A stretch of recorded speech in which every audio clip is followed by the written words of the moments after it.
tal, amigos? Gracias por permitirme una vez más estar ahí en sus hogares y seguimos como quedamos con el compromiso de seguir con el doctor Manuel Guajardo, porque, híjole, entre más le buscan, más encuentras.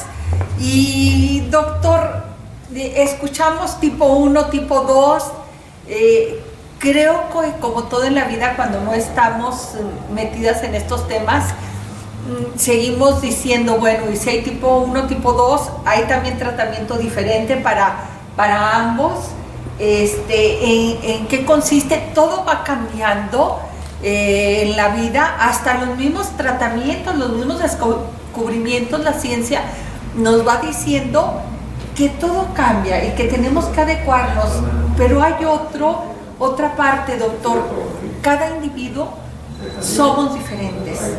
Entonces, esto me cuestiona a mí para pensar en qué consiste ese tratamiento. Leemos los libros y usted y yo, ¿cuántas veces le preguntamos a la vecina, a la amiga, a la hermana, oye, ¿qué te estás tomando para X? Y le decimos, oye, no, a ti se te quitó el dolor, pero a mí no se me quitó, ¿sí? Entonces, también es que cada organismo es diferente y aunque fuésemos igual, cada organismo reacciona diferente a los tratamientos. ¿Cómo le haces tú con esto? Porque es una infinita gama de posibilidades. Sí, claro, en esto influye mucho, obviamente parte de lo que platicamos en la sesión anterior, la genética, influye mucho el aspecto fenotípico. El fenotípico es cómo está cada persona, ¿verdad? Vamos a empezar con diabetes tipo 2. La gama de medicamentos con los que hoy se cuenta para tratar a un paciente que vive con diabetes tipo 2, realmente es cada vez más amplia. Y como tú dices, esto ha cambiado significativamente y cada vez tenemos moléculas dentro de la terapéutica que comienzan a ser más específicas en las áreas en las que queremos actuar. Anteriormente, bueno, los medicamentos se identificaban y dice, bueno, mira, las sulfas estas como que bajan el nivel de glucosa, entonces pueden ser utilizadas para diabetes. En la actualidad no, en la actualidad conocemos ya mucha de la fisiopatología de la enfermedad y entonces hay moléculas en las que se puede actuar, algunas bloqueando algunas enzimas, otras mimetizando el efecto, haciendo como moléculas que son parecidas a las moléculas propias que nosotros tenemos. Dentro del arsenal terapéutico tenemos que empezar con que tiene que cambiar su estilo de vida. O sea, el estilo de vida fue, como comentábamos anteriormente, fue el que generó el proceso en el que hoy se encuentra, por el maltrato de pronto que se le dio al organismo, por el proceso de alimentación, de abandono en la actividad física. Entonces, dentro del universo terapéutico tiene uno que entrar por la puerta más grande y la puerta más grande es el proceso de alimentación. Alimentación, actividad física. O sea, un cambio de vida, porque yo les pregunto, ¿cuánto? No nomás en horario. Realmente lo que determina nuestra vida es la alimentación. Nos levantamos pensando en desayunar, hacemos cualquier actividad y ya sigue la comida y antes de dormir, o sea, nuestra vida se rige por la alimentación día a día. Realmente existen ya estudios donde nosotros decidimos incluso después de nuestras comidas dependiendo de lo que hayamos comido. Entonces nuestro comportamiento está regido así en bloques a lo largo del día. Depende de lo que hayamos comido, la carga de carbohidratos que tengamos, el placer que hayamos tenido. De eso depende en las siguientes horas cómo nos vamos a comportar y qué decisiones podemos tomar. O sea, un empresario tomar una decisión en una mañana, imagínate que comió un alimento donde lo trae molesto. Entonces el proceso digestivo, el proceso posabsortivo después de la alimentación nos va a generar ese tipo de comportamiento y eso pasa en la comida, en la cena. El sueño placentero lo vamos a tener dependiendo de la calidad de la cena que tengamos. Fíjate que yo había escuchado algo de eso en relación con, ¿qué creen? Con los jugadores que les daban carne para que fueran agresivos. Sí, una cosa sí leí alguna ocasión que creo que por las propias toxinas de la carne, el cúmulo de lo que hace, se volvió uno más agresivo. Sí, muchas de esas cosas tienen que ver en el proceso. Entonces, alimentación es fundamental en este concepto y eso, como decíamos la vez pasada, bueno, pues el proceso de alimentación, nosotros ahora vamos a hacer, nuestro comportamiento va a ser dependiendo de lo que hayamos comido. Entonces eso es uno de los elementos importantes que uno tiene que trabajar. En el caso de diabetes tipo 2, bueno, pues el concepto de alimentación tiene que ser un concepto reconstructivo. Reconstructivo porque si tenemos a alguien que está iniciando a vivir con diabetes tipo 2, tiene un proceso de construcción no correcto. Entonces, en su cuerpo tiene elementos, muchos, que están afectando el proceso de funcionalidad correcto. Entonces, trabajar en ese concepto debe ser la línea.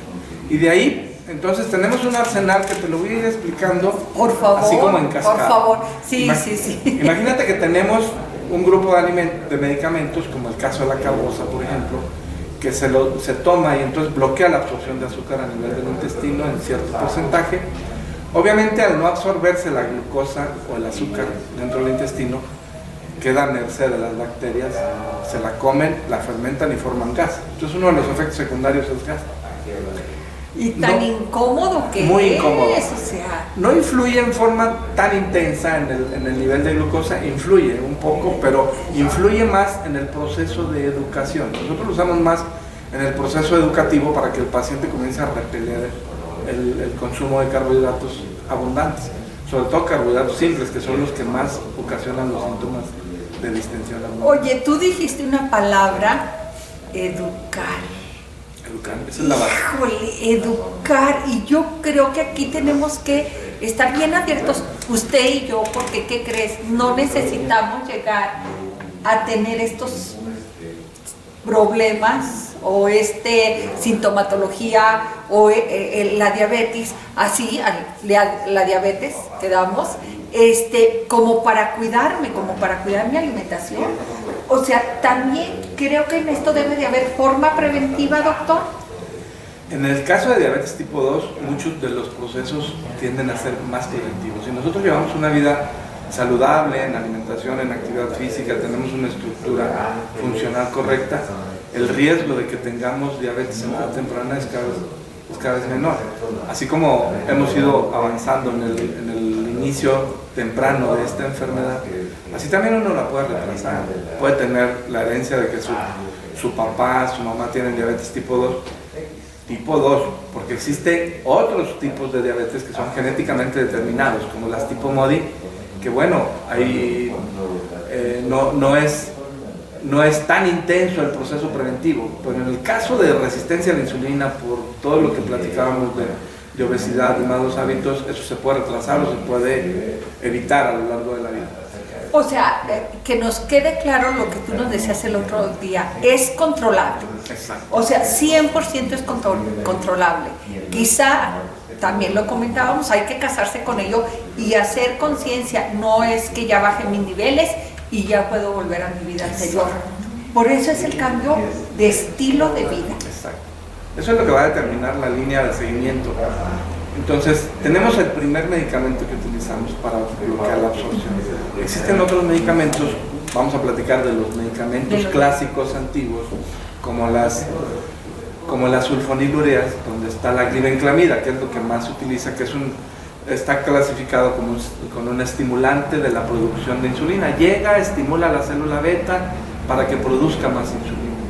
Y algunos otros efectos que tiene ahí relacionados, pero básicamente ese es uno de los medicamentos, de los mecanismos de acción. Y de pronto, imagínate que está la célula beta trabajando muy estresada por todo lo que le ha venido sucediendo y que de pronto ella dijo, ya no puedo con la producción de insulina y que tú llegues como un capataz y que, órale, tienes que producir más. Entonces de pronto como que es una terapia que está tendiente a ser cada vez menos utilizada por el efecto que tiene teóricamente de que acelera la destrucción de las células beta productoras de insulina. O sea, también hay efectos secundarios. Exacto. Sí. Entonces, dentro de ese grupo existen otros medicamentos, pero más o menos ese es el efecto. Luego viene el otro medicamento que siempre ha sido utilizado, que son las biguanidas, donde está la metformina, que es la más importante.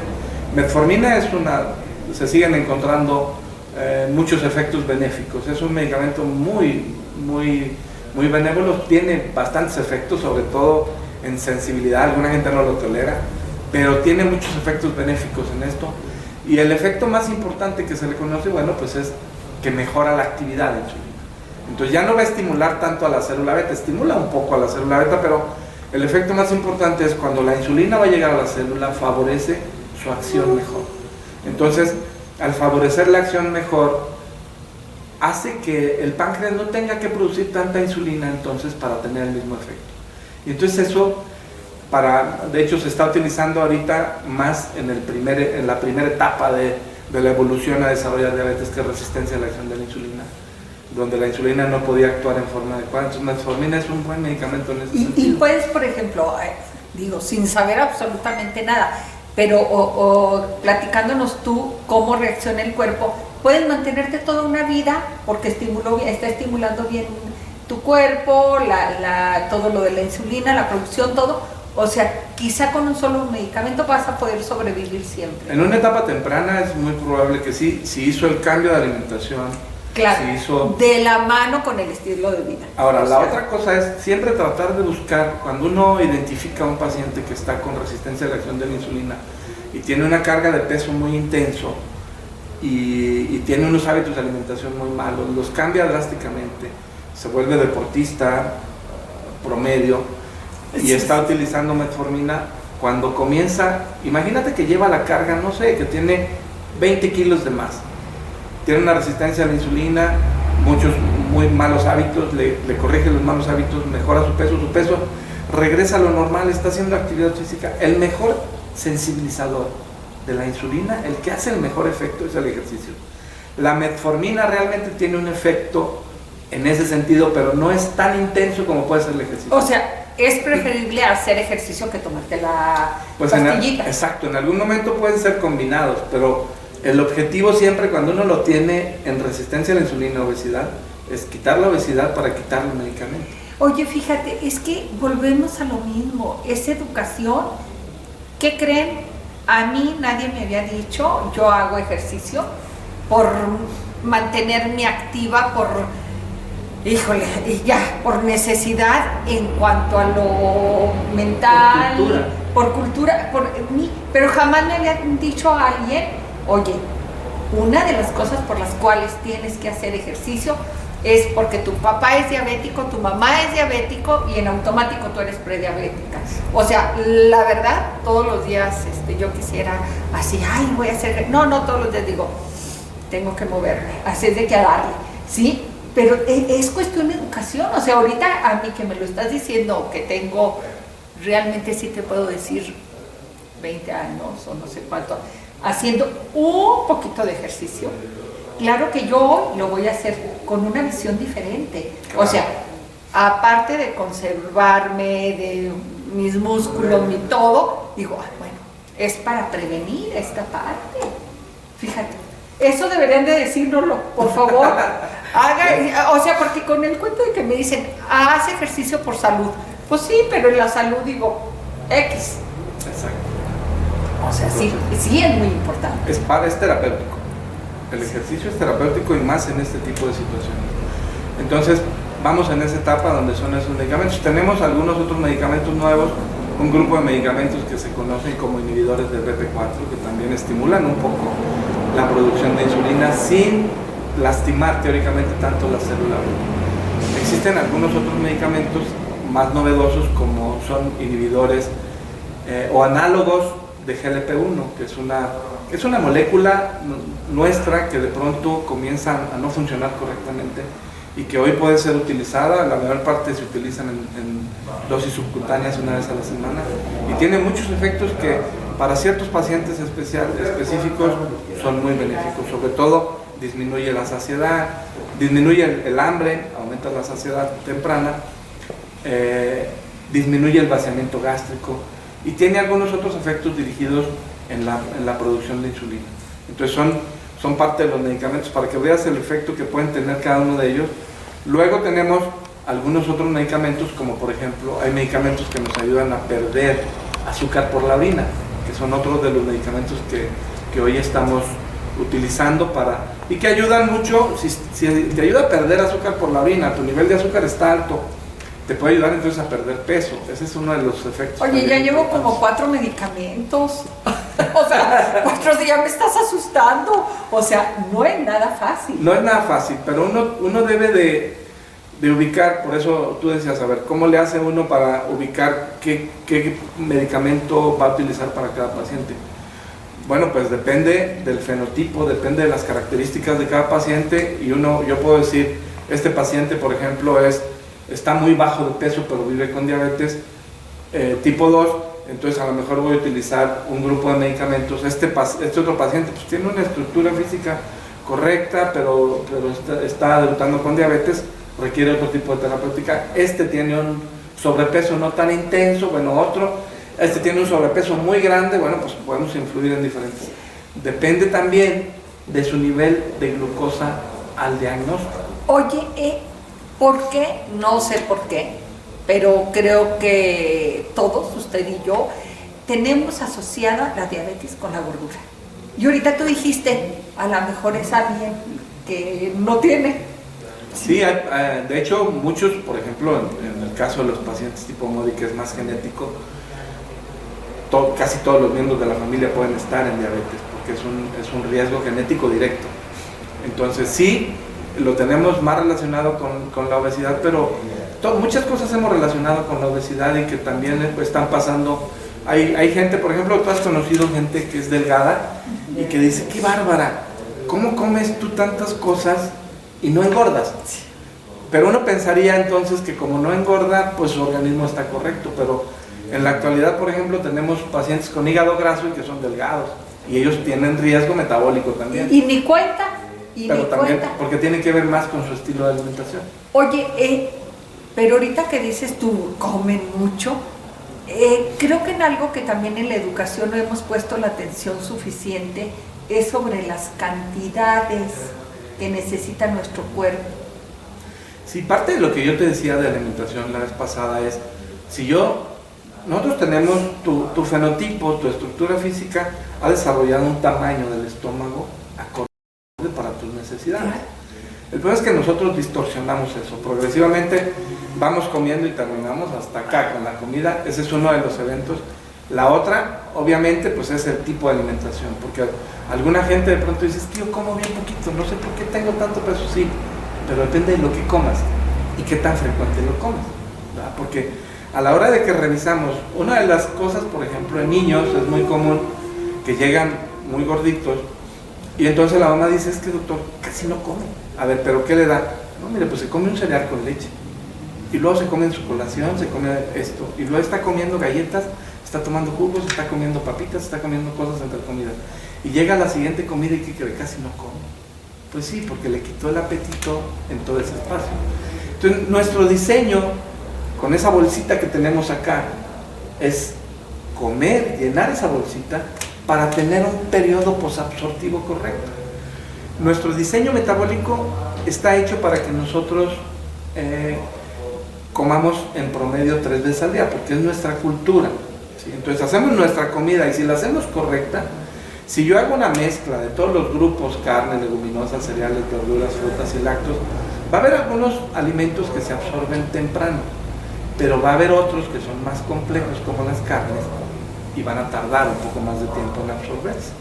No es lo mismo comerse un camote crudo, va a tardar el intestino en digerirlo, ¿verdad? Que sí, y va a tardar en elevar su nivel de azúcar, pues apenas lo vamos a sentir.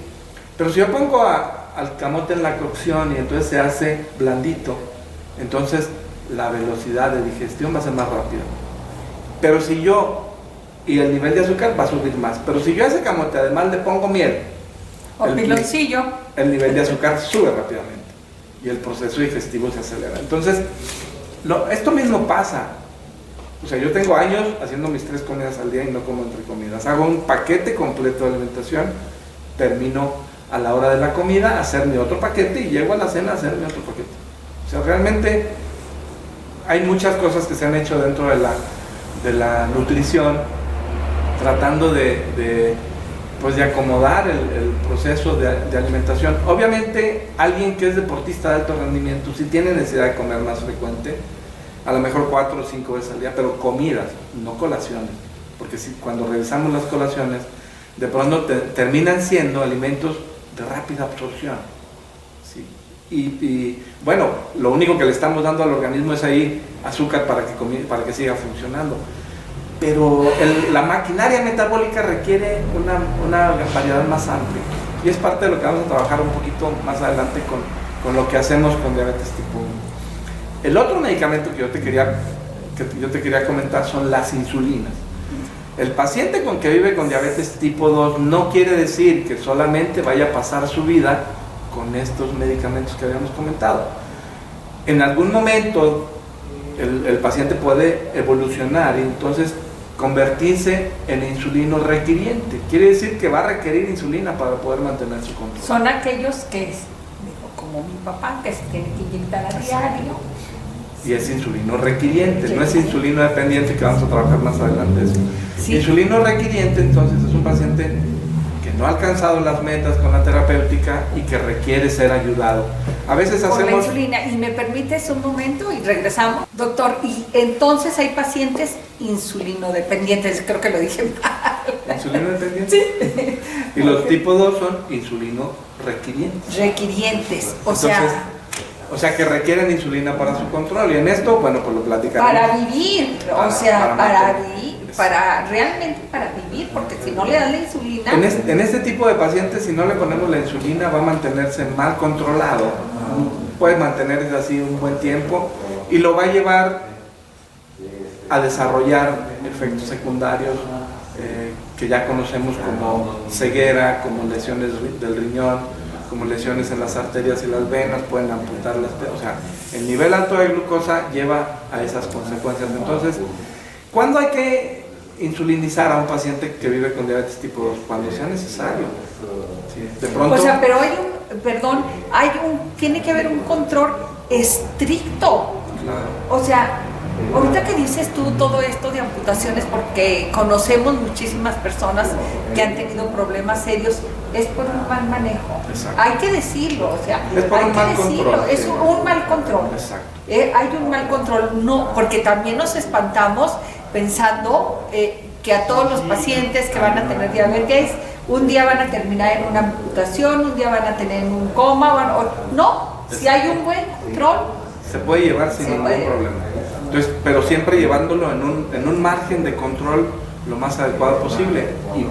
Y aquí aprovecho para comentar que los medicamentos, todos estos, existen grupos de edad en los que están contraindicados, existen algunas patologías en las que están contraindicados. Entonces, en pacientes de edad avanzada, progresivamente muchos de los medicamentos no están correctos usarlos, y la estructura física de los pacientes requiere que utilicen la insulina. Todos. Utilizar el arsenal terapéutico, o sea, utilizar los medicamentos que usamos habitualmente para diabetes y usar insulina, siempre conlleva, y mantenerlo dentro de un rango de normalidad que hoy lo mantenemos entre 70 y 180, procuramos conducirlos en ese rango, pero siempre está en riesgo de hacer hipoglucemias. Entonces, de irse uno un poco más hacia abajo. En el caso de pacientes que viven con diabetes tipo 2, es muy importante estar haciendo un monitoreo continuo de la glucosa. En la actualidad, bueno, vamos a platicar un poco más adelante de parte del arsenal que tenemos. En la actualidad tenemos métodos muy sofisticados para hacer este tipo de monitoreo. Pero un paciente que está en cualquier tipo de terapéutica para diabetes debe de estar monitoreado por lo menos con un glucómetro antes de cada comida y aprender las situaciones en las que el nivel bajo de glucosa, que es una hipoglucemia menor de 70, los puede colocar, porque si el nivel de glucosa baja demasiado pueden convulsionar y hacer algunas lesiones importantes. Eso es ese es el riesgo siempre al vivir con diabetes y utilizar un medicamento de estos del arsenal. Doctor, pero también hay que decirlo, el medicamento vuelve y siempre estará asociado a la alimentación. Claro. Yo te tengo que confesar que con mi papá hemos tenido varios eventos de emergencia severos, porque se ha puesto la insulina y luego no come. Entonces, yo la última vez o una de las veces, yo sí, con la pena, sí tuve que decir a los doctores, y le digo, es que te dicen, te tienes que poner la insulina, pero no te dicen, pero te la tienes que poner y comer, porque si no puedes caer en una hipoglucemia y hasta en un coma. Exacto. Sí, digo, ha caído en coma. Entonces a él nunca le explicaron esto. Entonces él dice, pues son a las 8 de la mañana, me toca ponerme la insulina. Pero todavía no tengo ganas de comer. No, hay más tarde, y hay más tarde, y pasa esto. Exacto. Entonces, ahí brincamos. Vamos a brincar para que vean lo que pasa ahora en diabetes tipo 1. Diabetes tipo 1 no produce insulina. Entonces, obligatoriamente, el niño, los niños más pequeños que hemos tenido iniciando a vivir con diabetes, pues tienen la más chica que ha iniciado en nuestra asociación, tenía 1 año 6 meses. Cuando 1 año 6 meses. A ver, pero ¿cómo te llevan? ¿Con qué diagnóstico, o con qué, por qué causa te llevan a un niño de 1 año 8 meses? Eso es todavía lo que no sabemos. Los factores de riesgo que platicábamos la vez pasada, pues son los que se colocan y de pronto pues los niños se inician en ese grupo de edad. A ver, ¿qué tenía? O sea, ¿qué sintomatología tenía? La niña, ella llegó a un hospital aquí en Durango, y entonces pues la comenzaron a revisar, que estaba deshidratada y estaba respirando muy acelerado, y pues no, a la hora de que le tomaron los exámenes de sangre encontraron que el nivel de glucosa estaba muy alto, y entonces ahí fue donde identificaron, y entonces ya llegamos y pues estaba en cetoacidosis, y el proceso de corrección que se lleva normalmente es, o sea, ni siquiera como usaba pañal todavía, ni siquiera se han dado cuenta que estaba orinando mucho, de que estaba solicitando mucho líquido. O sea, tenía que estar, orinaba mucho, tenía que estar tomando mucho líquido, y todavía utilizaba biberón para ese tiempo. Y entonces, pues realmente, si tienes un niño que anda caminando, pues ves que va a hacer pipí a cada rato, o se levanta en la noche, o se hace pipí en la noche, y entonces tú dices, algo está pasando. Pero en ese grupo de edad no era tan fácil. Entonces la identificaron los médicos en el hospital, y ya me hablaron para el seguimiento, y ya hicimos el seguimiento correcto. O sea, la verdad es que creo que como mamá hemos pasado por todo, y jamás nos pudiera pasar por la frente que mi hijo puede tener diabetes. Sí, es más, creo que si me hace el diagnóstico, digo, está pero loco.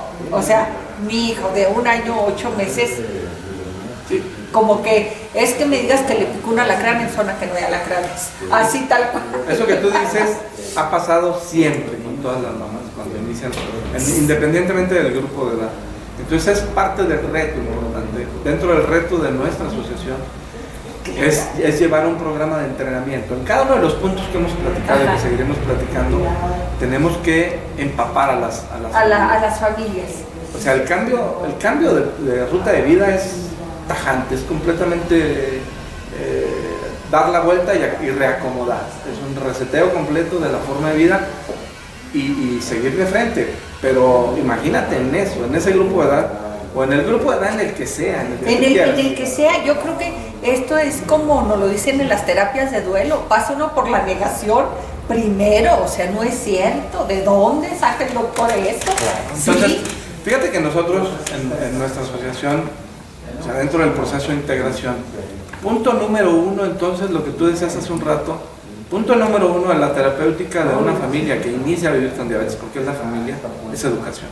Entonces, lo que nosotros proveemos dentro de la asociación es eso, es educación para ir englobando la nueva estrategia de vida que van a tener.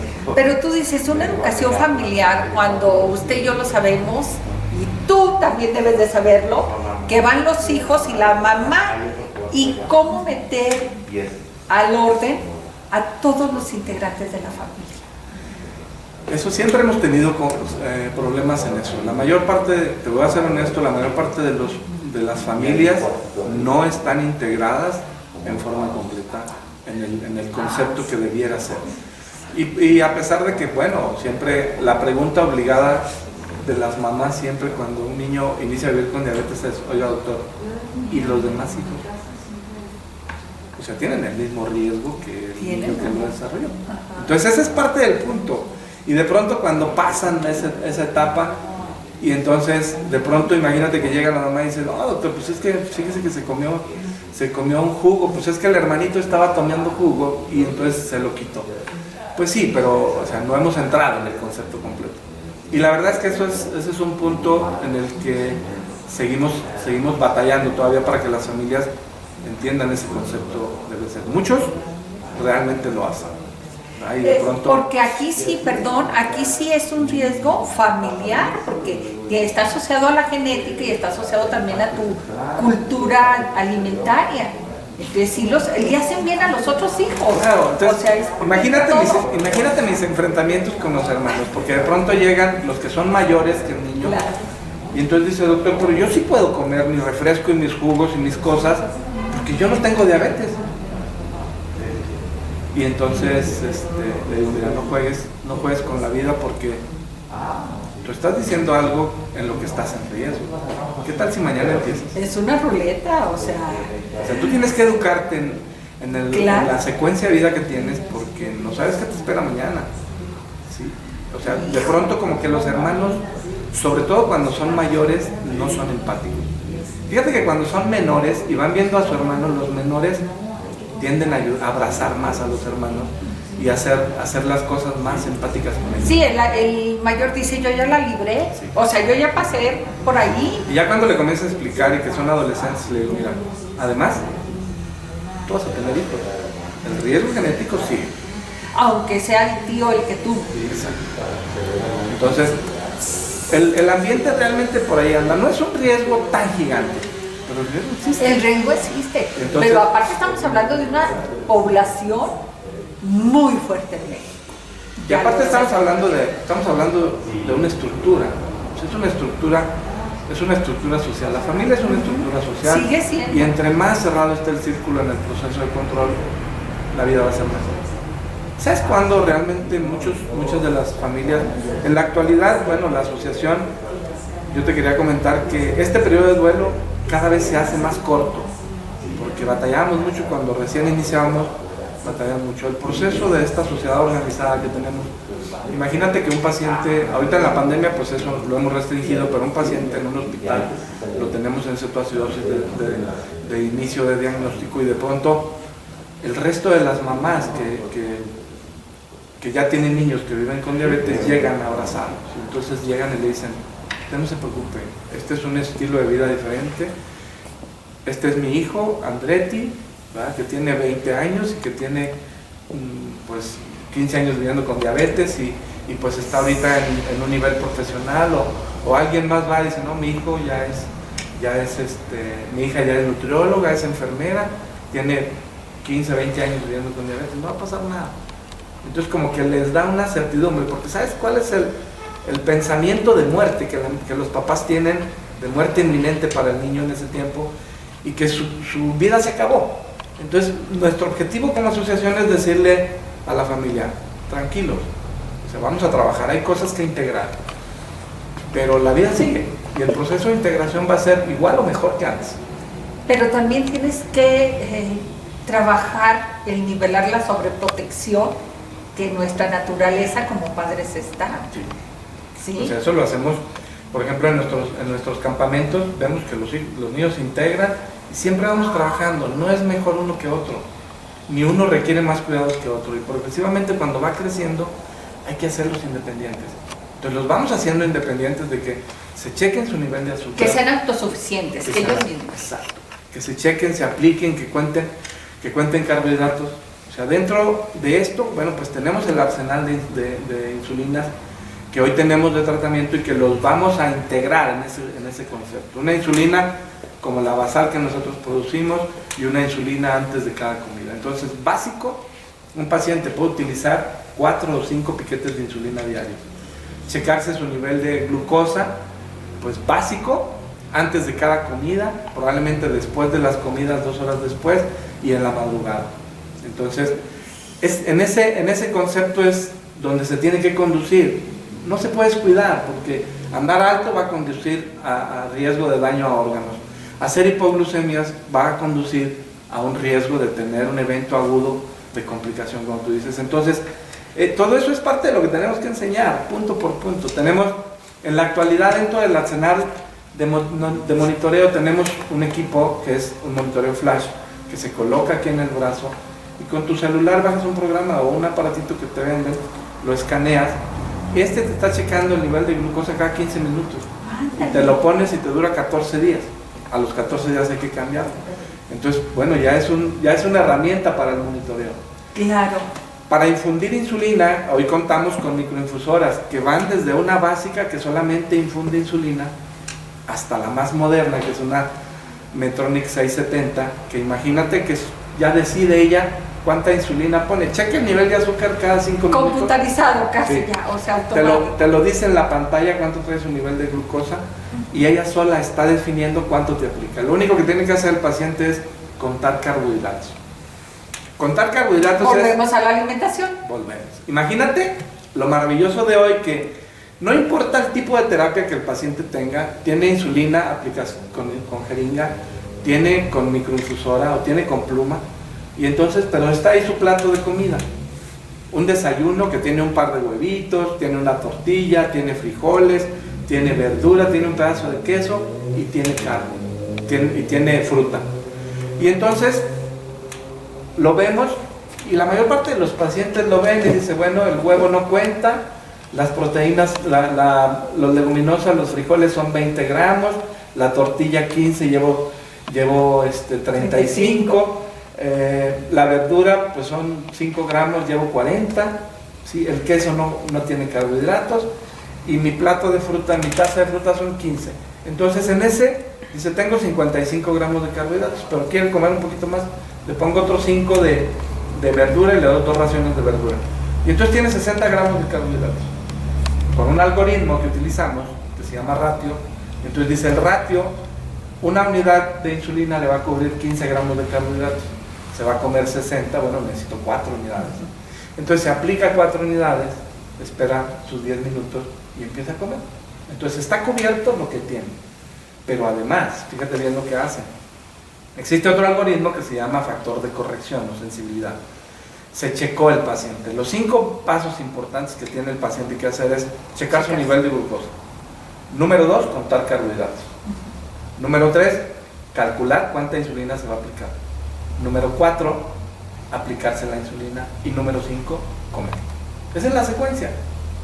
Entonces, pero imagínate que su nivel de glucosa esté en 250 en ese momento, amaneció en 250 por alguna causa, trae infección o lo que tú quieras, no está en control continuo, está empezando su monitoreo. Ya tiene 4 unidades para aplicarse para la comida, pero está en 250 y si se aplica solo lo de la comida va a seguir en 250. Entonces hace un factor de corrección donde checa su nivel de glucosa, él sabe que una unidad de insulina le puede bajar, por ejemplo, para alguien, 50 miligramos el nivel de glucosa. Tiene una sensibilidad de 50. Entonces, esa es también calculada. Tiene 250 y dice, voy a hacer una corrección a 100. Quiere decir que tengo 150 arriba de 100. Entonces, por cada 50, arriba de 100 necesito una unidad. Y entonces, en ese 250, para llevarlo a 100 necesita 3 más. Entonces, en lugar de ponerse las 4, solo tienes que llevar 7. Exacto. ¿Ves qué sencillo? No, o sea, qué se platica muy sencillo. Pero es una maravilla. Pero es una maravilla. Pero lo que sí me queda claro, que por más que enseñes a la mamá, a los pacientes, siempre tiene que estar el médico ahí atrás. Pues sabes que al principio sí, ¿verdad? Pero como somos una comunidad, dice, hay una de nuestras asesoras filosóficas dice siempre, juntos es mejor. Entonces dentro del grupo van generando tanto conocimiento que de pronto los tenemos que hacer expertos. Yo no puedo con 150 pacientes que tenemos ahora. O sea, van aprendiendo tanto que de pronto ahí en el chat cuando, oigan, fíjense que no me sale bien, mi niño anda en esto, ¿cuánto le tengo que poner cuando van empezando? Salen más de 5 mamás que le dicen, mira, calcula la sensibilidad, el ratio y hazlo así. O le hablan por teléfono y le dicen, mira, te vamos a hacer así. Entonces, estamos abrazados todos. Pero si no estuviesen así, me queda claro ahorita ver la fortaleza, la gran fortaleza de la asociación, de mamá, abrazarte, porque si no, al que estarían molestando una por una, a ti, al médico. Sí, ahora me entendiste. ya te entendí. Y yo quiero ir con una mamá que nos platique su experiencia, porque ¿qué crees? Los toros, dependiendo de la fila que estés, los ves diferente. Así es de que, ¿les parece que regresemos? Gracias por estar aquí, por poder compartirnos, porque como le decía yo al doctor, dependiendo de donde se ven los toros, de veras que la corrida es diferente. Gracias, señora Mercedes Guerra, gracias. Y yo no quiero, y sí quiero saber, ¿cómo te sentiste? ¿Por qué llevaste a tu hijo pensando en que fuera? ¿Cómo estuvo? O sea, a ver, platícanos todo así. Bueno, lo que comúnmente llamamos de... Ay, ¿qué crees? Sí te voy a pedir, Sí, porque al cabo estamos a sana distancia. Sí, Tú sí. dime cómo debutaste. Bueno, fue algo muy difícil, algo que yo no me esperaba, y a la vez fue algo, ¿cómo lo podríamos describir? Confuso, muy confuso para ¿Cuántos años tenía? 3 años. 3 años. 3 años. Él tenía 3 años. Nosotros habíamos planeado un viaje a Disneylandia. Nos fuimos a Disneylandia y para disfrutar más el viaje dijimos vámonos todos por carretera. Y fue un viaje largo, muy largo. Me voy a regresar tantito. ¿Cuántos hijos mayores de él? ¿Cómo estaba en ese momento constituida tu familia? 3, o sea, nosotros somos un matrimonio y son 3 hijos. Los 2 mayores, el mayor, hombre, mujer, y nuestro piloncito. Y el chiquito, o sea, el bebé, el chiquito, todos tenemos un hijo menor, pero el menor es al que le consta que siempre va a ser nuestro chiquito, tenga los años que tenga. Así es. Y entonces yo, porque me estaba imaginando la escena en el coche, que iban tus 3 hijos atrás, Así felices porque iban a Disneylandia. Así es, Pilar. Pero te voy a decir una cosa, no fue en coche, fue en camión. Ah, fue en camión, sí, bueno, oye, yo también soy de camión porque a mi marido no le gusta manejar, pero de todas maneras es una aventura, ¿verdad? Fue una superaventura, así, pero superaventura, pero no sé cómo llamarla, porque fue terrible desde el momento en que subimos al camión, era constantemente el niño ya avisaba para ir al baño. Claro, es un niño de 3 años. Pero yo me daba cuenta que era un caudal, o sea, Que quería orinar y orinaba. Entonces optamos por la primera parada que hiciera el autobús, vamos a contar el baño. Fíjate, a ese nivel. Ajá. Cuando ya llegamos a nuestro destino, fueron los días todavía más difíciles. Tú como mamá, ¿qué pensabas? ¿Que por qué orinaba tanto? O sea, y quiero meterme a la mente de una mamá común, ¿verdad? O sea, que luego uno es la culpable, es que le di mucho. Porque desafortunadamente, pues, le daba mucha agua. Yo decía, bueno, es que le estoy dando demasiada agua, pues le voy a dar refresco, jugo, leche, pero no le voy a dar tanta agua porque él pedía agua. Yo le daba, no, tu refresquito, o tu juguito, un chocolatito, de esos chocolatitos que Sí. Y no era más, era más constante. Cuando llegamos allá, pues no fue diversión, fue tristeza. Tú ya ibas preocupada. Ya. En el viaje fue aumentando tu preocupación. Mi preocupación, entonces ya estábamos allá y una tía que por allá vive, ella fue la primera que hizo el comentario. Quedó hasta en una de las grabaciones que se hacen cuando uno anda tomando allá, los jueguitos, quedó ahí la grabación. Ese niño, para mí, que tiene diabetes. ¿Y qué dijiste tú? No, está pero loca, ¿de dónde saca eso, verdad? Pues ahí salió en la grabación y ahí lo escuché y yo me quedé, pues, no, mi hijo no tiene diabetes, ¿cómo va a tener? Ahorita yo creo que va a traer las anginas, otra va a traer el estómago porque se empezó como que a soltar del estómago. Entonces ya llegando nosotros aquí a Durango de toda esa odisea, de regreso, fue más constante. ¿O otro síntoma? Nada más, pedir agua y orinar, pedir agua y orinar y llorar mucho en la noche. Cuando Yo también no dormía, ya me empecé a dar cuenta. Pero necio, el que le decías, ¿qué te duele? Nada. Y lloraba.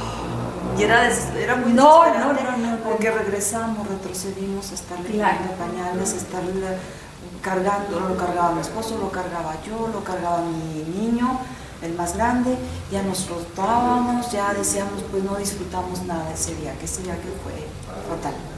Llegamos aquí a Durango, entonces inmediatamente a ver al pediatra, y lo primero que me dice es que siento que el niño anda mal de su glucosa, del azúcar. Y pues uno se queda así, pues sí, yo nunca había escuchado nada de... Sí, glucosa, sí sabía que era azúcar y todo eso, pero... No había punto de referencia en la familia, algún diabético, nada. Sí, en este caso mi mamá, mi papá y pues sí, mis tías. Pero ya lo ve uno así como parte de la edad, como parte de la edad. Sí, en los grandes, como un niño y pues menos un bebé. Entonces ya cuando le hicieron el de Stroxtis, su Chicago, examen. 575. Ah, caray. Yo quedé en shock. O sea, Cuando te dijeron que lo normal era hasta 160, 160, de 70 a 130, sí. Y me quedé, 500. me impacté, o sea, sí. No, eso está mal. No, eso no puede ser. Lo volvieron a hacer y me salió así 570, 535. Algo que yo decía, pues no, o sea, como que me entró así, como que me aventaron un balde de agua helada. Y como dice el doctor, lo primero que piensas es Se me va a morir. sí, definitivamente. Eso fue lo primero que pensé. La familia me empezó a buscar, no te preocupes, no pasa nada, pero no se te vaya a ocurrir ponerle insulina, porque se va a quedar ciego. Bombardeos acá, bombardeos allá. Y hace esto y al otro y 20,000 consejos. Bueno, hasta que ponlo a las 5 de la mañana en una tina de agua helada y sus niveles van a estar estupendos. ¿Qué? Van a estar estupendos, entonces yo dije, oh, ¿a quién le hago caso? ¿Qué hago? Y uno de mamá en circunstancias así, eres capaz de hacer todo. Todo. Y le apuestas a todo. A todo. Entonces, pues ya me resistía yo a eso, le dije, todavía no está diagnosticado al 100%, porque todavía como que me Te rehusaba. resistías. Sí, y me recomendó el doctor hacerle unos estudios De laboratorio. de laboratorio. Ya fui a hacer los estudios de laboratorio y como mamá empezar a consentir al niño, de decirle, mira, A hijo, sobreprotegerlo. sí, te van a dar un dulce, ahí no va a pasar nada. No va a pasar nada, mijo, usted ahí le van a dar un dulce y un piquetito. No, bueno, no hablé ni de piquetito, mentira, eso lo hablé después. Porque yo llevé al niño, pero el niño ya entendía, 3 añitos, pero siempre se destacaba porque captaba, o sea, Una intuición sí, más sí. allá. Entonces, ya lo picaron, le hicieron su estudio y cuando salimos me dijeron, regresan como a las 2 o le mandamos directamente al doctor a consultar sus resultados. Salgo y me dice él, en su forma de hablar, no me cuentes mentiras.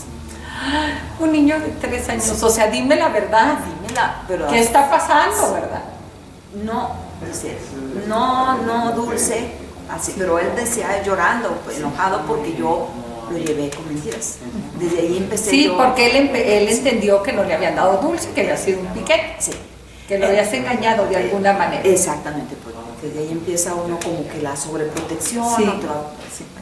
Entonces ya cuando voy a consulta, ya me dice el doctor,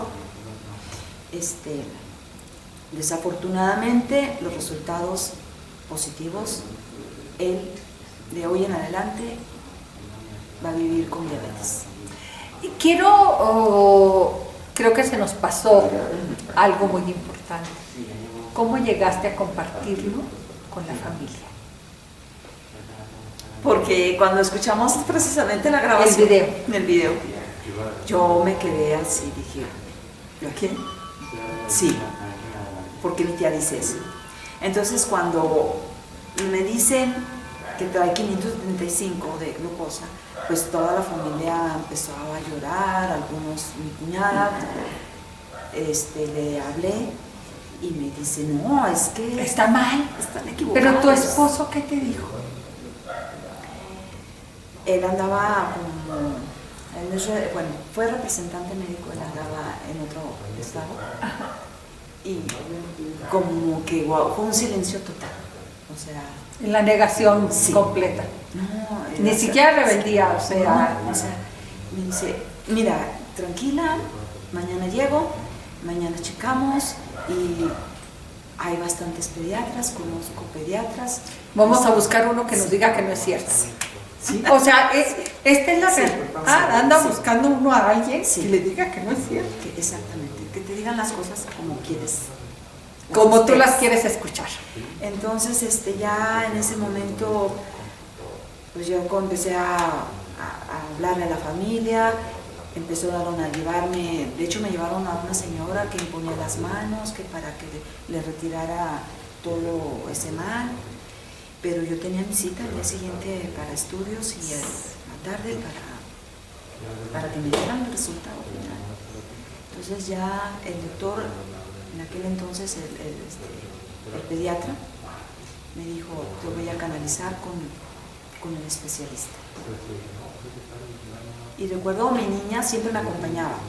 En ese entonces mi niña tenía como 10 años, 7, no, 10 años. 10 años. Entonces ya ella también me dijo al doctor, pero eso, ¿él va a vivir o qué va a pasar?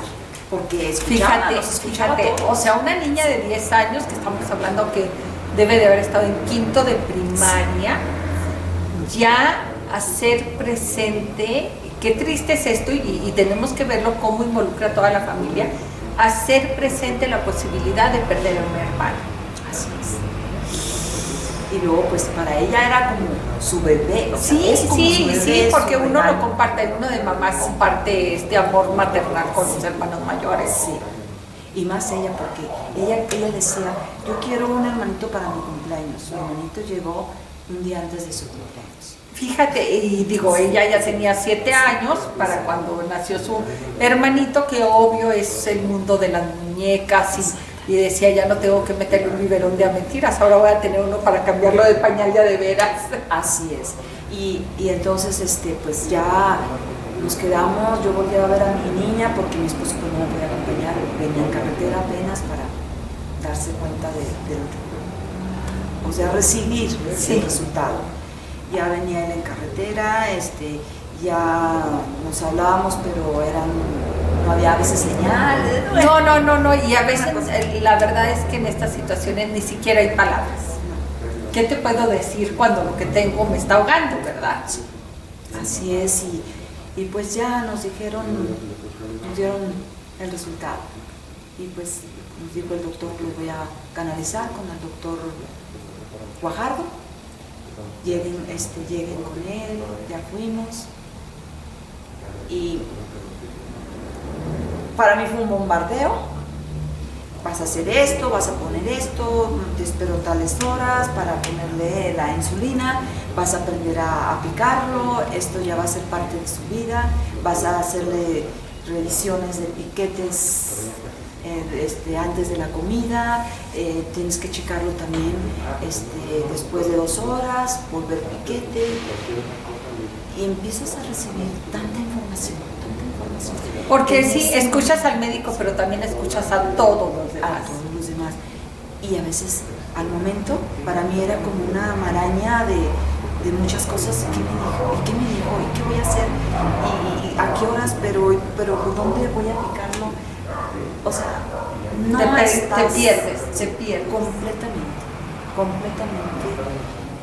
Fueron 3 días de llorar, 3 días de no entender, 3 días de decir, ¿por qué a mí? ¿Por qué a mi hijo? ¿Qué hice mal? Buscar por dónde. No, es que Eso, Buscar culpables. sí. Y la familia cercana también, no, es que eso viene por directo por la línea Materna. No, claro, yo les digo que para eso estamos las mamás, para ser culpables absolutamente de todo. Y luego también no, pero Es que no le sacan desde que no le dicen pecho suficiente. sí, o que se asustó, que si le daba demasiados sustos al niño, o cosas, Sí. mil cosas. Entonces, sí es muy difícil, sí es muy difícil.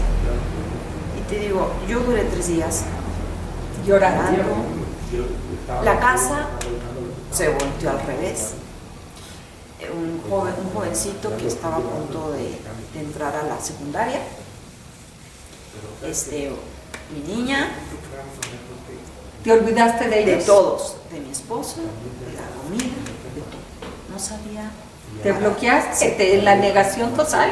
Sí, no sabía qué. Y fueron como 3 días. ¿Qué fue el balde de agua fría que se despertó? Fue bien difícil porque en eso llega mi niña, yo estaba ahí tirada en la sala, Era la víctima. yo me sentía, ¿para dónde voy? No sé, ¿para dónde voy? Y lo primero que volteé a ver a mi niña y a mi muchachito, que ya era un adolescente, y al otro niño llorando, y la casa toda. Patas para arriba, como diríamos. Pero, ¿qué está pasando? ¿Qué me está pasando? ¿Por qué? No. Empecé yo misma, no. Me caigo, me levanto.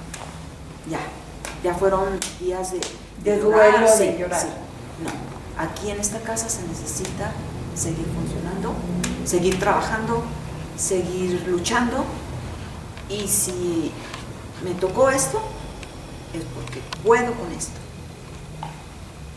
Que no fue fácil, pero tengo que poder, me necesita mi hijo, mi niña, mi bebé, mi esposo, la casa. Me necesito también.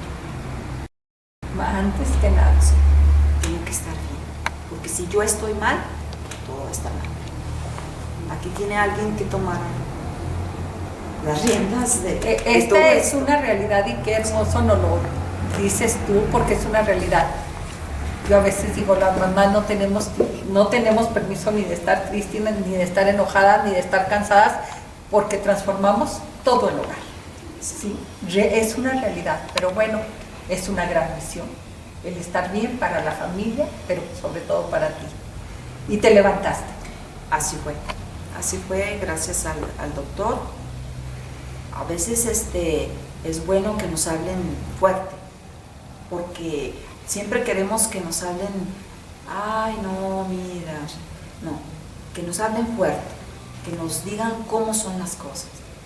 Recordando lo que me dice Andrés, mi niño, no mentiras, La verdad. la verdad, siempre la verdad. No me engañes, o sea, siempre la verdad.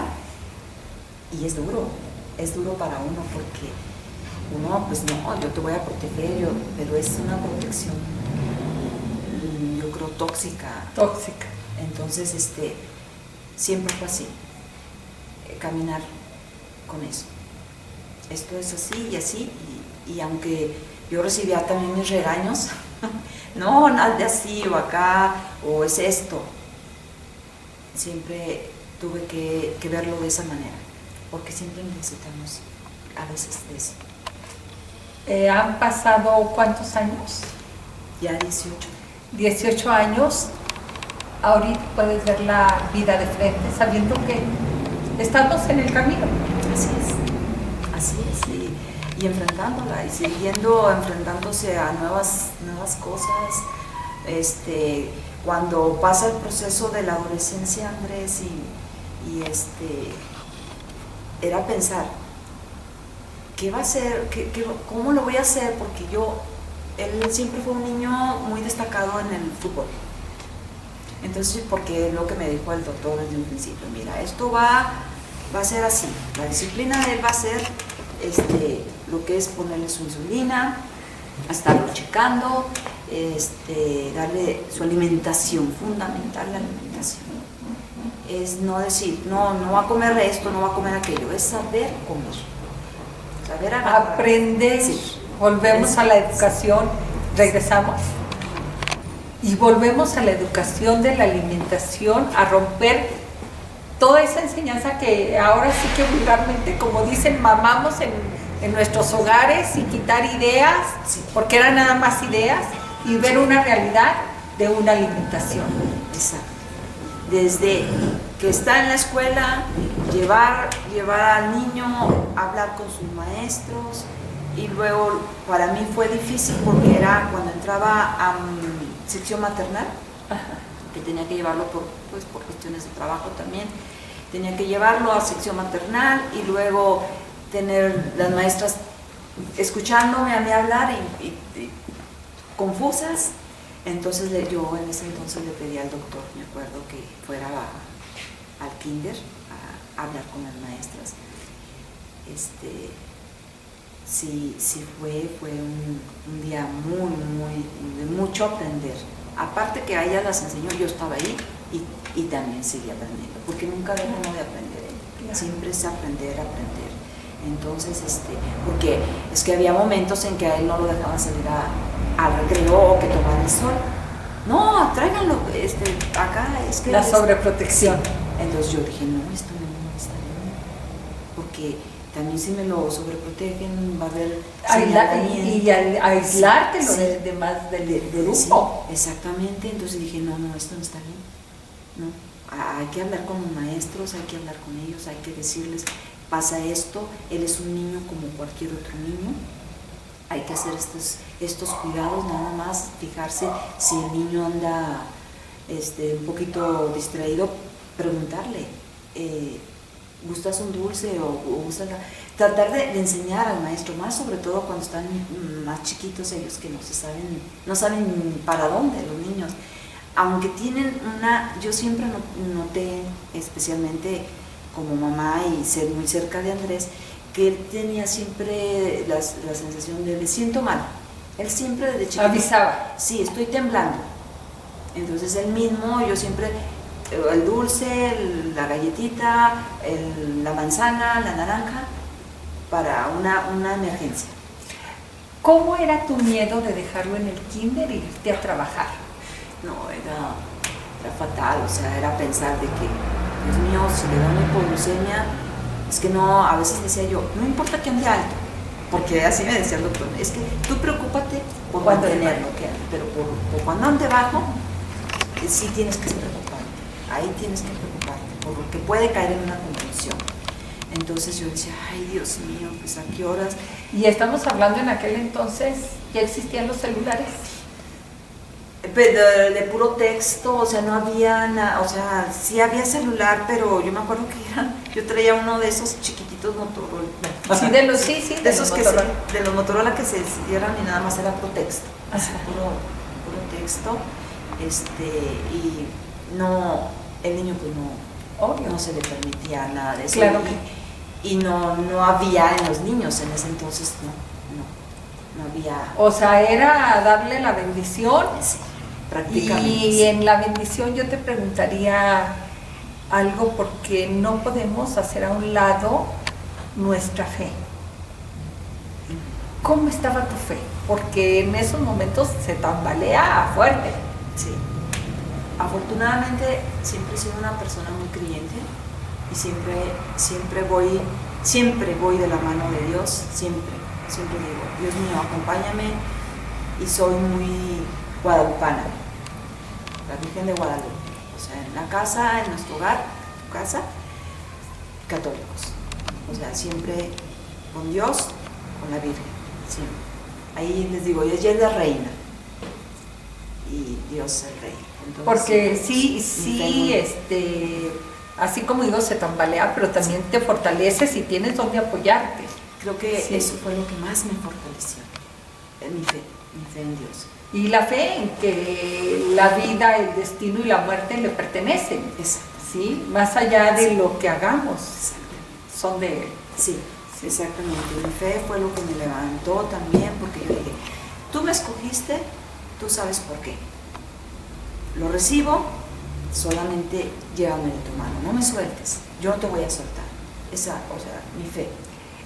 Aquí en las familias que hay cualquier tipo de problema con un hijo, y lo digo porque tristemente lo he vivido, hay un problema serio con la mamá. Deja de ver a los otros hijos. Por naturaleza, porque su corazón, su angustia, su cuidado están con el más débil. Pero por ver al hijo que nos necesita, a veces dejamos de ver a los otros hijos. Así ¿Qué es. sucedió?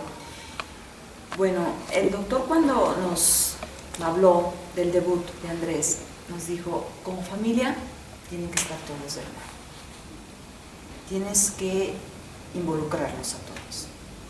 Es una misión que tienes que hacer, que tienes que involucrar papá, hijo, hermana, hermanos, todos. Y tratar de ponerles atención a todos. Y en ese entonces, o sea, pues un adolescente, que era mi hijo el mayor, al principio también tenía mucho como que la atención, por ser el primero, el primogénito. Entonces yo les hablé, ¿saben qué? Vamos a comer todos como tiene que comer Andrés y como se tiene que comer. Sí, Y porque como no nos están pidiendo que comamos algo exclusivo para ellos, es realmente bueno para todos. Exacto. Entonces, el adolescente, no, pero yo, ¿por qué? Empezó aquello, no, pero Está yo... desabrido. Sí, no, y yo no voy a dejar el refresco, yo no voy a dejar que las papitas, o que los dulces, yo no voy a... ¿Por qué voy a dejar eso? Y pues mi niña pues volteaba, decía, bueno, como ella siempre estaba en medio, decía, no, yo sí voy a hacer lo que dice el doctor, yo sí me uno, otros no, si él no quiere, yo sí.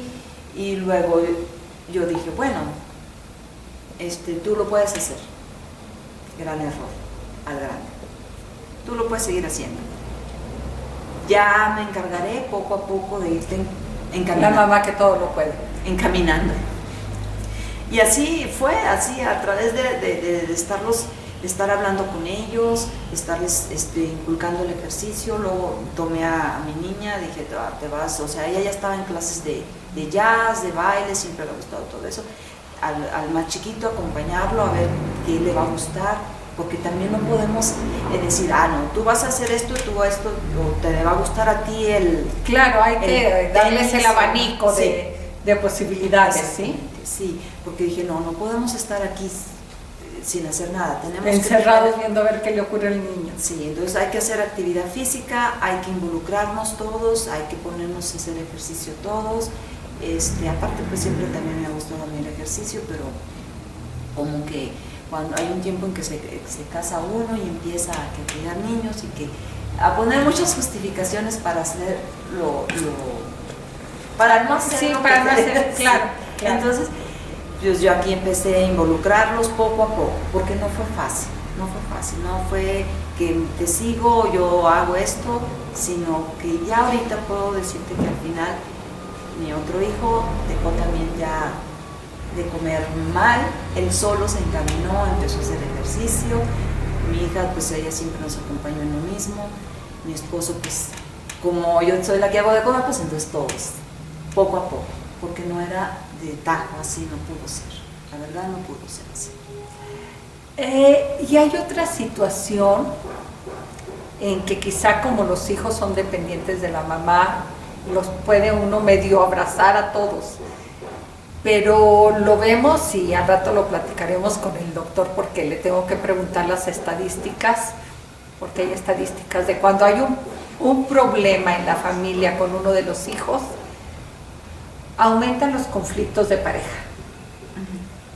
Y yo les digo a los hombres, y se lo digo aquí a Saúl, que lo tengo enfrente, es que cómo se les ocurre pensar que cuando vivo todo un día de angustia por mi hijo, todavía quieres que llegue a la cama y haga el amor. Hay veces que no se puede.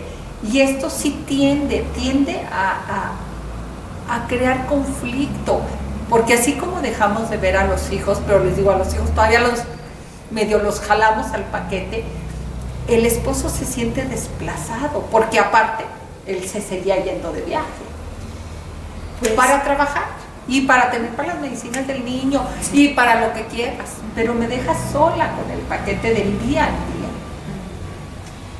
en este caso, trabajamos mucho, él y yo, en estar Para ti, sí. para Andrés. Sí, estar los dos en comunión también con Andrés, involucrarnos mucho. A lo mejor él no se involucró mucho en lo que fue de piquetes, en estar al cuidado. La enfermera era la mamá. Exactamente. Sí, pues, sí. pero sí sentí mucho su apoyo moral, su apoyo de estar, de entender. Lo sentí, de hecho, sentí más unido. Fíjate Sí, qué hermoso más testimonio, porque sí. ahí están las estadísticas de cuántos divorcios se dan porque hubo un conflicto con uno de los hijos. Pero también sucede esto, que hay más unión. Sí. Lograron integrarlo. Sí, y hubo más, sentí como que hasta más comunión entre nosotros. Te abrazó más. Sí, sentí eso y hasta la fecha lo sigo sintiendo.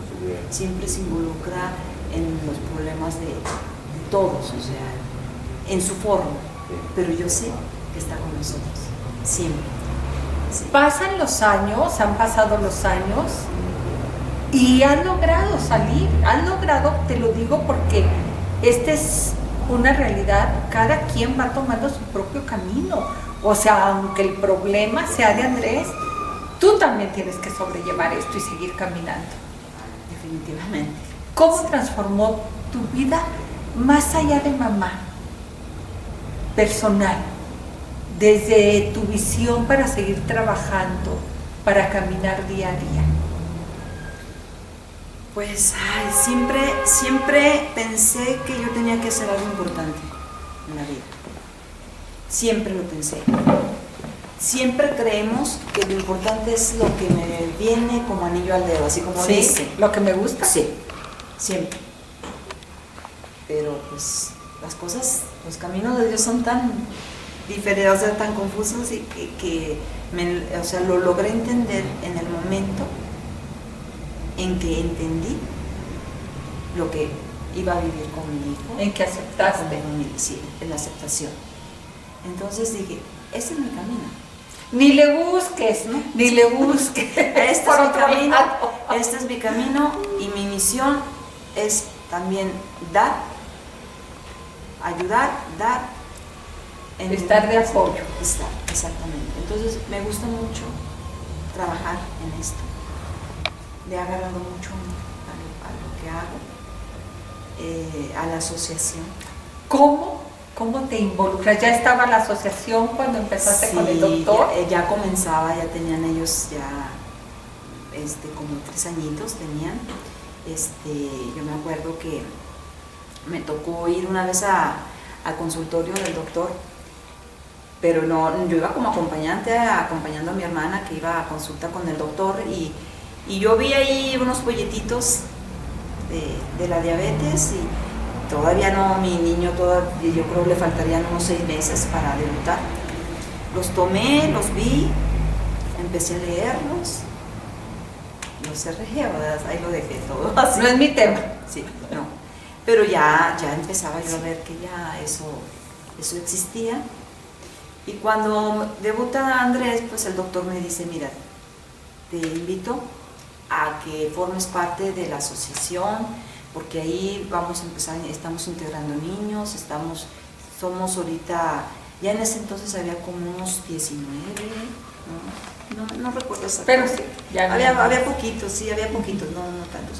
Pero ya fui a las pláticas, me fui, vamos a decir, quizás lo van a ver así, pero ¿cómo? Me fui enamorando del proyecto. Claro, me fui enamorando de lo claro, que... de la bondad, sí, de las bondades sí, del proyecto. Entonces dije, wow, qué grande es esto, qué bien, excelente, porque cuando las mamás pasamos por la situación por la que yo pasé y empezamos a buscar y a picar, y ahora voy a leer acá, y en ese entonces no había tanta información, las computadoras apenas empezaban ahí como que... Nada de que ahora googleo todo. Sí, entonces yo necesitaba testimonios de gente, testimonios de que mi hijo podía tener un nivel de vida más allá. Entonces, ahí en la asociación lo aprendí, lo vi con otros niños, ya más grandecitos. Entonces, cambiaste de familia. Esa fue tu familia. Pues la hiciste tu sí, familia. sí, definitivamente, y hemos crecido ahí, y le tenemos un cariño, pues yo en especial muy grande a la asociación, y siento que si estamos juntos, todo mejora, es mejor, siempre va a ser mejor. Sigues activa, no Sí. porque hayas, Sí. ya te las sepas de todas, porque en un inicio puedes decir, bueno, voy a entrar a la asociación para que me enseñen las mamás, y ahorita como me lo sé todo me retiro. No, sigues, No. sigues Yo creo que ahí. Hay que seguir. Aún así, si Andrés se casa, sigue, o su camino, su proyecto, yo voy a seguir ahí.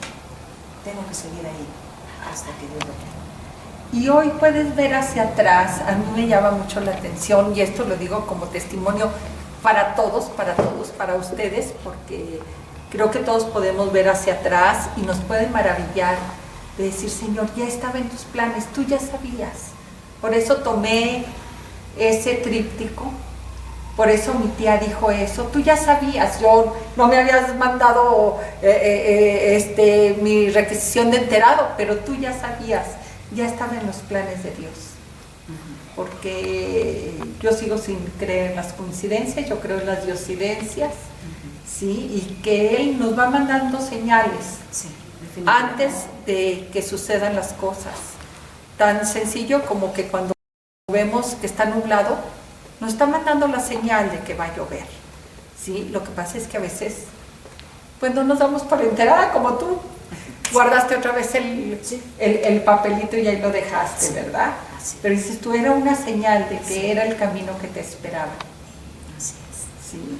Pues a mí no me queda más que darte las gracias. Yo quiero entrevistar a Andrés, y esto es maravilloso porque es un testimonio de amor, de vida, y de que hay una misión que nunca se va a terminar, porque hasta el último día dejarás de ser madre.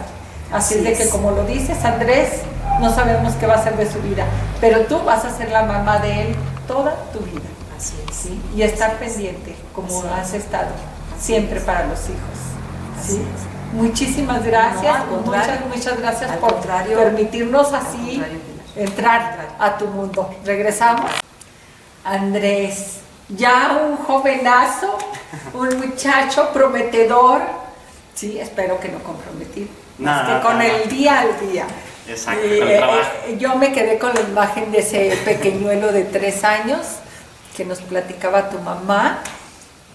¿De dónde te acuerdas tú? ¿Cuáles son tus primeros recuerdos en el tema de la diabetes? Bueno, mis primeros recuerdos fue cuando, como dice mi mamá, fuimos al viaje a Disney, que íbamos en camión. Entonces, sí, o sea, ahí poco a poco me acuerdo de que íbamos en el camión y que me daban muchas ganas de ir al baño. Y luego también me acuerdo que cuando llegamos allá a Disney, era caminar tantito y me cansaba. Entonces me tenían que rentar una carriola, de las que están ahí. Pero haz de cuenta, yo ya estaba en la carriola y otra vez quería caminar. Caminaba unos 10 pasos y otra vez cansado, pero un cansancio así muy feo, que todavía me acuerdo. Ahorita a mis años todavía me acuerdo. Y fueron los primeros, pues ahora sí que los primeros recuerdos cuando empecé a vivir con diabetes, o cuando fue la etapa del diagnóstico. También recuerdo ver a mi mamá muy angustiada, que estaba como que triste. Yo la veía medio apagada, como que cansada, como que ya quería saber qué era lo que tenía. Más que nada, pues eso es lo que más me acuerdo de aquella época. Ajá. Cuando te dicen a ti que escuchas que tienes el diagnóstico de la diabetes, ¿qué era para ti? ¿Que era un monstruo? ¿Era una enfermedad? ¿Qué era? Bueno, pues en realidad, yo siempre lo he dicho, ya para mí la diabetes es parte de mi vida, entonces nunca me acuerdo haber vivido un antes o un después de la diabetes. Es prácticamente llevo toda mi vida con esta condición, para mí es completamente normal, no lo vi ni siquiera como un monstruo o como un adversario. Siempre le digo, la diabetes es mi amiga, con ella voy a vivir toda mi vida. Claro, Entonces, más vale que se case, sí, se case por las buenas. Sí, que tengamos una buena relación, por supuesto. Pero más allá, entonces lo veías como algo de tus papás, la angustia era de tu mamá, para ti no representaba otra cosa. Sí, no, o sea, para mí era completamente normal.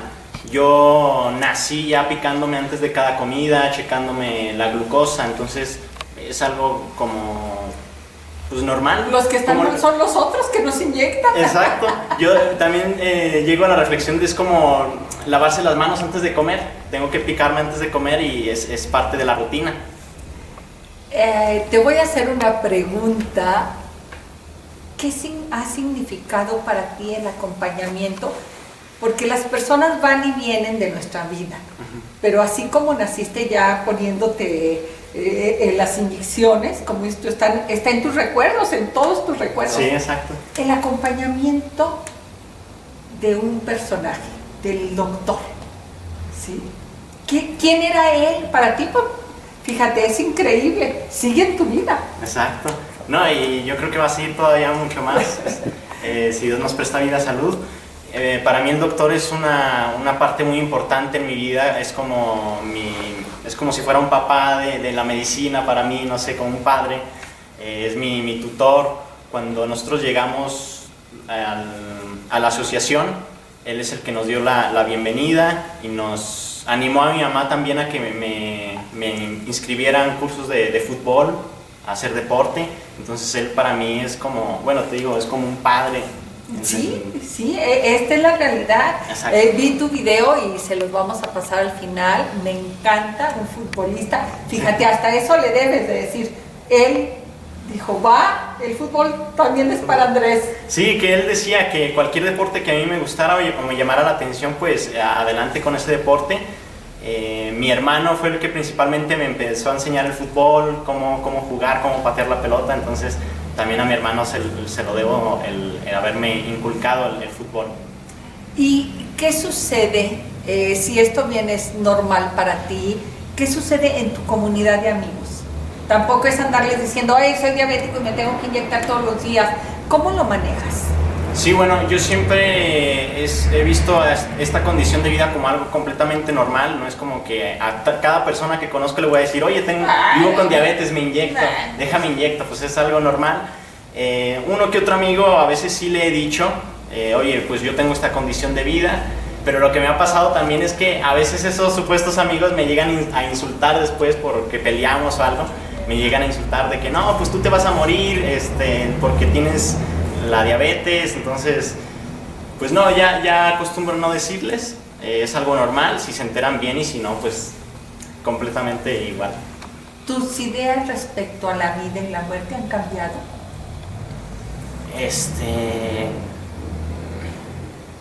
Pues no tanto, o sea, con respecto a la condición de vida lo he visto como algo normal. Hoy conocemos casos de personas que viven 80, 90 años con esta condición, entonces respecto a la diabetes... sí, no. Precisamente las ideas que te dicen esos claro. amigos, decir, el que no sabe, eres tú. Sí, no, pues eso me lo iban diciendo desde la primaria, otros niños que sabían, porque sus papás les decían o no sé, siempre me lo han dicho, pero mis papás también me han dicho, tú eres completamente normal, vas a vivir lo que tengas que vivir, pero la diabetes no te va a matar. Exactamente, la diabetes no te va a matar. Exacto. Esa es una gran frase, porque seguramente tienes hermanos de amigos o hasta amigos que han perdido la vida por accidentes, por otras cosas y no por diabetes. Exacto. Sí. Y que aparte también antes había mucho tabú. Bueno, sigue existiendo muchos tabús en relación con la diabetes, de de que, como decía mi mamá, que te ponen hierbas para que se te cure la diabetes o baños en agua fría. También me acuerdo que mi abuelita Emilia, la mamá de mi mamá, ella vivía con diabetes tipo 2. Entonces antes era como que un tabú de que no le voy a decir a nadie, ¿cómo me van a ver? Que me inyecten insulina, casi. Sí, no sé, como tú dices, un pecado. Entonces antes había mucho tabú, todavía hay un que otro ahí perdido con respecto a la condición de vida, pero nada, pues siempre va a existir gente así que no tiene conocimiento sobre esta condición. Me imagino que en la asociación te toca dar testimonio y Claro. te toca alentar a los pequeños que van involucrándose. ¿Cómo Sí. te sientes con eso? Sí, pues me siento muy bien, quieras o no, pues fui de los pioneros en la asociación, entonces ya mi vida es como un testimonio para los que recién van debutando con la diabetes y pues qué mejor que enseñarles que se puede salir adelante haciendo ejercicio, comiendo bien, haciendo la vida completamente normal, porque también te digo, sí comemos muy saludable, pero también me doy mis gustos, que a veces como una pizza, papitas, como cualquier otra persona. Pero es parte de la vida, que no se da gustillo. Claro, pero eres consciente de que eso lo puedes hacer limitadamente. Sí, claro, si me voy a comer una rebanada de pizza, pues ya le pongo a la microinfusora. A ver, enséñanos, ya que lo traes, Sí, para que la vean. que nos habló el doc de eso. Sí, pues, por ejemplo, me voy a comer una rebanada de pizza que, no sé, tiene 15 carbohidratos. Primero me checo antes, le pongo mi nivel de glucosa. Y en el momento en que tú le presionas, ¿me va a decir cuánto traes de glucosa? No, primero me la tengo que checar. Ah, ok. Hay un sensor que yo no me lo he puesto, pero más que nada por mañoso, porque no me gusta, para Por hacer no ejercicio. sentirte atado a Sí, algo. pues ya traigo o sea, este cable me lo inyecto por acá por medio de un catéter. Ajá.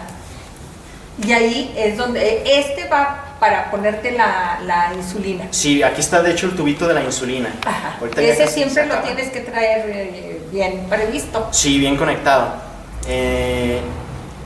Por ejemplo, estoy 100 de glucosa, Ajá. de insulina en sangre. Le doy ACT y aquí pongo los carbohidratos, que van a ser 15 de una rebanada, digamos. Ajá. Una rebanada de pizza, Y entonces necesitas una unidad. una unidad, 1.3. Ah, ya me he aprendido.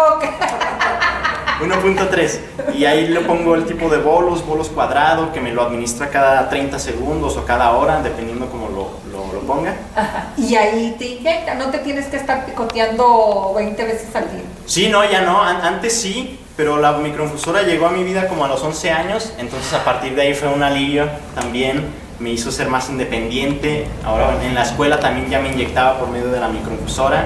Y a veces nomás en el salón así, nomás Ni bajaba la quién mano. se tiene que enterar. Sí, ¿verdad? no, nomás en el salón, mientras el maestro incluso estaba dando la clase, yo bajaba la mano y acá me lo ponía la insulina. Has aprendido, supongo que es algo que has aprendido y que todos deberíamos de aprender, a escuchar tu cuerpo. Exacto. Sí, algo muy importante también que desde muy pequeño ya sé cuando me estoy sintiendo mal, me empiezo a sentir débil, tembloroso, empiezo a sudar frío, entonces ya es una señal, inmediatamente como que es una señal de que me tengo... Tu cuerpo te está diciendo, Sí, ya, come azúcar o Sí. chécate, porque algo no anda bien. algo no anda bien. También cuando estoy alto, me siento como que con las piernas muy entumecidas, el cuerpo así como que cansado, dolor de cabeza y a veces también mal carácter. Sí, a mí lo que me prende más es todavía que la gente que sabe de mi familia me dice, estás enojado, chécate la glucosa. Y es como que pues no significa que siempre que me enoje la traigo igual, ¿verdad? Pero pues es parte de... Pero es parte de... Sí. Pero sabes que Puede ser. suceder. Andrés, sé que tienes mucho que dar de testimonio y yo creo que la vida tiene para ti como una bendición esto que te pasó. Como dices, tú lo has abrazado y es algo bueno en tu vida y yo creo que te va a llevar a otros escenarios en los cuales digas gracias porque fue un premio en mi vida. Gracias, ¿Sí? sí, primeramente Dios. Sí, yo lo sé porque cuando vi tu video, dije, no, este está para que lo lleven a los grandes escenarios a dar testimonio, así, a hablar y me imagino, de veras, te imagino ante grandes públicos dando el testimonio y decir, le puedo seguir sonriendo a la vida. Aún más. Aún más. Aún más, aún más. Sí, no, pues esperemos que sí. Eso es una gran verdad. Muchísimas gracias y yo le voy a pedir, Doc, ven porque ya se nos va a terminar nuestro programa. Gracias Andrés. Gracias, y sé Pilar. que la vida tiene más para ti. Muchas Y gracias. a través de ti eres un mensajero, mi modo. Sí. Veniste para enseñar, ¿sí? Sí. Y gracias por tu testimonio. Vente, Doc. Excelente.